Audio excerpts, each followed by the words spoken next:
Vasan TV ரசிகர்களுக்கு வணக்கம். இன்னைக்கும் நம்மளுடைய தெரிந்து கொள்ளும் நிகழ்ச்சியில் தெரியாத பல விஷயங்கள் தான் தெரிஞ்சுக்க போகிறோம். இவர் பெரிய ஐசக் நியூட்டனு கண்டுபிடிச்சிட்டாரு அப்படின்னு சொல்லுவாங்க இல்லையா?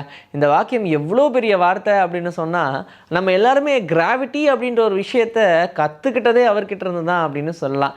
ஆனால் இந்த கிராவிட்டியை கண்டுபிடிக்கிறதுக்கு முன்னாடி அவர் பெரிய பெரிய ரிசர்ச்லாம் பண்ணியிருப்பாருப்பா அப்படின்ற மாதிரி எல்லாருமே யோசிப்போம். அதுதான் கிடையாது. சும்மா உட்காந்துட்டு இந்த நேச்சருடைய ஃபோர்ஸ் எந்த அளவுக்கு இருக்கும் அப்படின்ற மாதிரி தான் அவர் யோசிச்சுட்டு இருந்திருக்காரு. அப்போது ஒரு ஆப்பிள் பட்டுன்னு விழுந்ததும் இது விழுகிறதுக்கு ஒரு ஃபோர்ஸ் வேணும், அந்த ஃபோர்ஸை எது ஜென்ரேட் பண்ணுது அப்படின்னு சொல்லி யோசிச்சு அதுதான் கிராவிட்டி, அதுதான் புவியீர்ப்பு சக்தி, இந்த பூமிக்கு ஒரு ஈர்க்கிற சக்தி இருக்குது அப்படின்னு சொல்லி கண்டுபிடிச்சார் இல்லையா? 1642 to 1727 இப்படி ஒரு வருஷம் இல்லைன்னு வச்சுக்கோங்க. இப்போ நம்ம கிராவிட்டி அப்படின்ற ஒரு விஷயத்தை கண்டுபிடிச்சிருப்போமா மாட்டோமானே தெரியாது. ஆனால் மேபி இருந்திருக்கலாம் அப்படின்னு கூட சொல்லலாம். ஆனால் அந்த ஒரு டைம் ஸ்பேனில் இப்படி ஒரு விஷயத்தை கண்டுபிடிச்சதுனாலையோ என்னமோ தெரில, அவர் தான்ப்பா ஐசக் நியூட்டன் அப்படின்ற அந்த பேரை வச்சுருக்காரு. அவர் கண்டுபிடிக்கும் போது அவருக்கு வயசு என்ன, ஒரு 45 இருக்குமா இல்லை 50 இருக்குமா? ஹோல் லைஃப் ரிசர்ச் பண்ணி கண்டுபிடிச்சிருப்பாரு அப்படிலாம் நீங்கள் நினைக்கலாம். அதுதான் கிடையாது. அவர் கிராவிட்டியை கண்டுபிடிக்கும் போது அவருடைய வயசு என்னமோ 23 தான். வெறும் 23 வயசில் இப்படி ஒரு விஷயத்தை கண்டுபிடிச்சிருக்காரு. 1959 தான் பார்பி அப்படின்ற ஒரு விஷயத்தையே ஐடென்டிஃபை பண்ணி இதை பண்ணுவோம் அப்படின்னு சொல்லி பிளான் பண்ணி கண்டுபிடிச்சாங்க. அப்புறம் பார்த்தா பெரிய சேல், கிட்டத்தட்ட 1 பில்லியன் ப்ளஸ் ஆஃப் சேல் அப்படின்றது தான் இந்த பார்பியோடைய மார்க்கெட் அப்படின்னு சொல்லுவாங்க. அந்த அளவுக்கு பெரிய லெவலில் ஒரு மேசிவ் சேலை கிரியேட் பண்ணுச்சு இந்த பார்பி. இந்த பார்பியை கண்டுபிடிச்சவங்க ரூத் ஆண்ட்லர். இவங்க தான் ஈலிட்டோட ஒய்ஃப். இந்த ஈலிட் யாரு அப்படின்னு கேட்டால், இவர் தாங்க ஹாட் வீல்ஸை கண்டுபிடிச்சாரு, அதாவது ரூத்தோடைய ஹஸ்பண்ட். சரி, இவர் கண்டுபிடிச்சது என்னமோ பார்பியை கண்டுபிடிச்சதுக்கு அப்புறமா ஒரு 9 இயர்ஸ் கழிச்சு தான் கண்டுபிடிச்சாரு. அதுவும் 1968.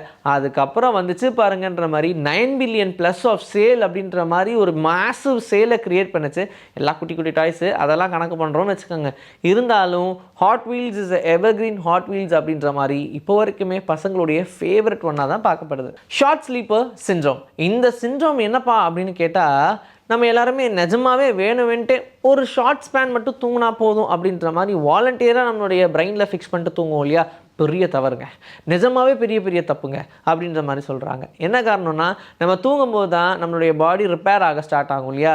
ஆனால் அந்த ரிப்பேருக்கு கரெக்டான ஒரு டைம் கொடுக்கணும். உதாரணத்துக்கு ஒரு மொபைல் நீங்கள் சுவிட்ச் ஆஃப் பண்ணுறீங்க, அது ஆஃப் ஆனதுக்கப்புறமா தானே ஆன் பண்ணணும். எல்லாத்தையும் ஒரே டைமில் எல்லா பட்டனையும் அமுக்கிக்கிட்டே இருந்தால் என்ன ஆகிறது?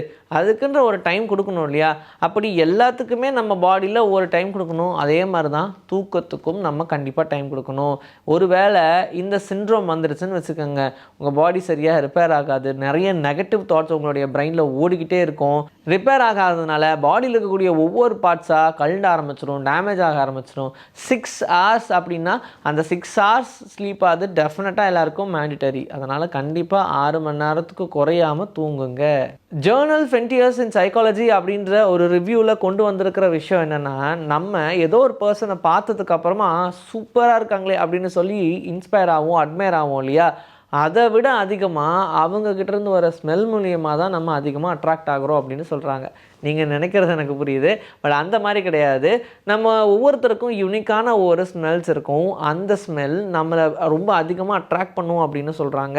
நம்ம என்ன தான் பர்ஃப்யூம்லாம் அடித்து ஜாலியாக வெளியே போனாலும் ஒரு சில டைம் நம்மளையே அறியாமல் நம்மளுடைய ஸ்மெல்ஸ் வெளியே போக தான் செய்யுது. பட் அதை பார்த்து தான் அதிகமாக அட்மையர் ஆகிறாங்க அப்படின்னு சொல்கிறாங்க. கார் பைக்கெலாம் வரும்போது ஒரு பெரிய எதிர்ப்பு கிளம்ப தான் செஞ்சுது. என்ன தான் ஹியூமன்ஸ் எல்லாருக்குமே இது ரொம்ப நெசசரி அப்படின்னு சொன்னாலும், இதெல்லாம் கண்டிப்பாக மாசுபடுத்தும்பா, சீக்கிரமாகவே நம்முடைய பூமி அழிய போகுது அப்படின்ற மாதிரிலாம் இதை கண்டுபிடிச்ச போது பேசுன்னு பேசுனாங்க. ஆனால் இப்போது பேசின வேலைலாம் எங்கே போச்சுன்னு தெரில. எல்லார் வீட்லேயும் வண்டி தான் இருக்குது. இந்த வண்டியெல்லாம் ரிலீஸ் பண்ணக்கூடிய பொல்யூஷன்ஸ் டெஃபினட்டாக ஏரை பொல்யூட் பண்ணும் அப்படின்னு சொல்கிறோம், இந்த பூமிக்கு மாசு விளைவிக்கும் அப்படின்னு சொல்கிறோம். ஆனால் இந்த உலகத்தில் இருக்கக்கூடிய எல்லா கார்ஸையும் கம்பைன் பண்ணாலும் எந்த அளவுக்கான பொல்யூஷன் வருதோ அதே அளவுக்கான பொல்யூஷன் ஒரு பெரிய கார்கோ ஷிப் இருக்கும் இல்லையா? ஒரு டாப் 15 கார்கோ ஷிப்ஸ்ன்னு சொல்கிறோம்ல, இருக்கிறதுலே அதான் பெருசு அப்படின்னு இருக்கிற அந்த 15 கார்கோ ஷிப் ரிலீஸ் பண்ணக்கூடிய அந்த பொல்யூஷன் தான் கிட்டத்தட்ட ஈக்குவலாக இருக்கும் அப்படின்னு சொல்கிறாங்க. கிட்டத்தட்ட உலகத்தில் கூடிய எல்லா கார் சேர்ந்த பொல்யூஷனும் அந்த 15 ஷிப்பு ரிலீஸ் பண்ணக்கூடிய பொல்யூட்டன்ட் ஏரும் ஒரே அளவுக்கு இருக்கும். அப்போ யோசிச்சு பாருங்கள் எந்த அளவுக்கு அதிகமாக இந்த பூமி பொல்யூட் ஆகுது அப்படின்றத. ஜெல்லி ஃபிஷ்ஷுக்கு ஹார்ட் இருக்காது, அது நமக்கு தெரிஞ்சது தான். ஆனால் அதுக்கு ஹார்ட் இல்லைன்றதே அதுக்கு தெரியாது, ஏன்னா அதுக்கு பிரெயினே கிடையாது. எப்படி இருக்குது? ஹார்ட்டுன்ற ஒரு விஷயம் ஜெல்லி ஃபிஷ்ஷுக்கு இருந்திருந்தால் நல்லா தான் இருந்திருக்கும். ஆனால் அப்படி இல்லாமல் அது அழகாக ஒரு டோட்டல் பாடிக்கும் தேவையான எல்லா விஷயத்தையும் பம்ப் பண்ணி கொண்டு போயிடுது. ஆனால் நமக்கு ஹார்ட் இல்லை அப்படின்ற விஷயமும் அதால் தெரிஞ்சுக்க முடியாது. ஏன்னா அதுக்கு பிரெயின் கிடையாது. அது பாட்டுக்கு நீந்திக்கிட்டு இருக்கும், லைஃப் ஸ்பேன் அதுக்கு ஏறிக்கிட்டே இருக்கும். அப்படின்ற மாதிரி எதை பற்றியும் யோசிக்காமல் ஸ்ட்ரெஸ்ஸே இல்லாமல் ரொம்ப ஜாலியாக இருக்கிறனாலையும் நமக்கு தெரில, ஜெல்லி ஃபிஷ்ஷுக்கு சாவே கிடையாதுப்பா. ஏதாவது ஒன்று வேட்டையாடினா மட்டுமே தான் அதுக்கு இறப்பே தவிர அதுக்கு இயற்கையான மரணமே கிடையாது அப்படின்னு சொல்கிறாங்க. ஏன்னா ஜெல்லி ஃபிஷ் இஸ் இம்மார்ட்டல். காரணம் அதுக்கு ஹார்ட்டும் இல்லை, பிரெயினும் இல்லை. நமக்கு ஹார்ட் இருக்குது, நமக்கு ஃபீலிங்ஸ் இருக்குது, நம்மளுடைய பிரெயின் அதை பற்றி யோசிச்சுக்கிட்டு இருக்கோம், அதனால் ஸ்ட்ரெஸ் ஆகும். இதனால தான் மனிதன் ரொம்ப சீக்கிரமாக அழிஞ்சு போகிறானே தவிர்த்து ஜெல்லி ஃபிஷ் மாதிரி இருங்கப்பா அப்படின்ற மாதிரி தான் இது நமக்கு சொல்லிக் கொடுக்குது. இன்றைக்கி நம்மளுடைய தெரிந்து கொள்வோம் நிகழ்ச்சியில் தெரியாத பல விஷயங்கள் தெரிஞ்சுக்கிட்டோம். இதே மாதிரி சூப்பரான கண்டென்ட்டோட உங்களை நான் வந்து சந்திக்கிறேன். This is bye from Vijayashree. Take care.